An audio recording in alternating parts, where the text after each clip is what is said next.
Sa reformang sakahan naman, tuloy pa rin ang ating programa at ang pamamahagi ng mga titulo sa ating mga magsasaka. Sa nakalipas na 2 taon, mahigit 130,000 titulo na ang ating naigawad sa mga benepisyaryo. Tuloy-tuloy din at pinabibilis pa natin ang pagkakahati-hati ng Collective Certificate of Land Ownership Award o yung CLOA para sa mga individual na benepisyaryo nito. Pinamamahagi na rin ang mga Certificate of Condonation kaugnay ng pagpapawalang bisa sa mahigit 57 bilyong piso utang na may 600,000 benepisyaryo.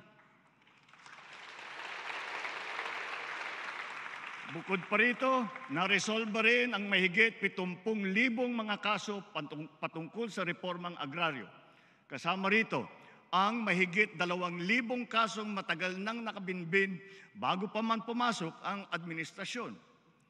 Through modernized customs procedures and heightened enforcement efforts, more than 2.7 billion pesos worth of smuggled agri-fisheries products have been seized, preventing them from entering the market and negatively influencing prices.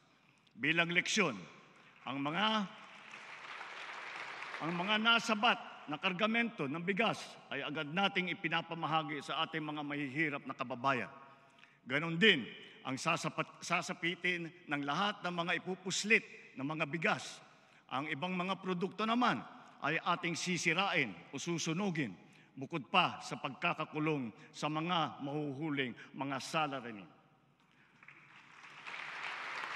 Soon, we will be implementing the pre-border technical verification and cross-border electronic invoicing of import commodities. This will send a strong message that we mean serious business. To reduce unnecessary business costs, local government units no longer collect fees and charges from motorists transporting goods and merchandise while passing through national roads.